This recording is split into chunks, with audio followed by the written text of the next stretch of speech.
دوسری آیت کا ترجمہ ہے، حضرت عائشہ رضی اللہ تعالی عنہ پر طوفان بدتمیزی اٹھانے والوں میں بعض مسلمان بھی اپنی کم سمجھی کی وجہ سے مبتلا ہو گئے تھے۔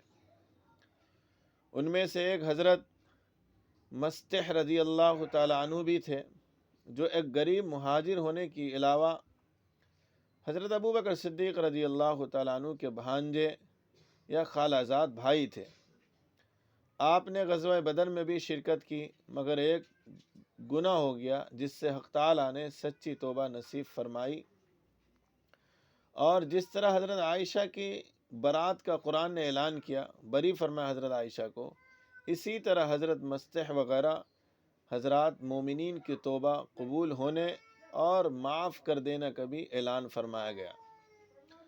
حضرت ابو بکر صدیق رضی اللہ تعالیٰ عنہ واقعہ تہمت سے پہلے ان کی مالی امداد فرمایا کرتے تھے، مگر جب ان کو اپنی بیٹی کے الزام میں یعنی عائشہ کے الزام میں ملوث پایا تو اس سے سخت رنج پہنچا، اور حضرت عائشہ کی برات نازل ہو جانے کے بعد آپ نے قسم کھائی کہ اب میں مستح کی امداد نہیں کروں گا۔ اس پر یہ آیت نازل ہوئی جس میں فرمایا گیا کہ اللہ تعالیٰ نے تم میں سے جن کو دین کی بزرگی اور دنیا کی وسعت دی ہے، انہیں لائق نہیں ہے کہ ایسی قسم کھائے۔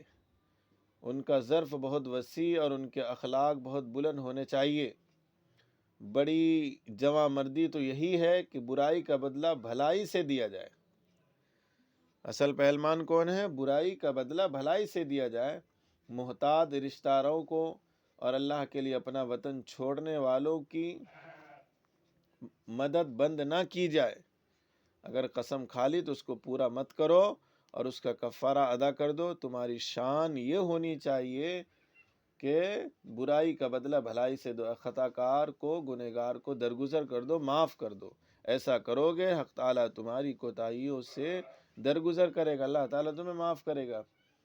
کیا تم پسند نہیں کرتے کہ اللہ تمہارے گناہوں کو معاف کر دے؟ اس لیے تم بھی دوسرے لوگوں کو معاف کر دو۔ بخاری مسلم کے شریف کی روایت ہے کہ اس وقت حضرت ابو بکر صدیق رضی اللہ تعالیٰ عنہ نے یہ سنا تو فوراً عرض کیا، بے شک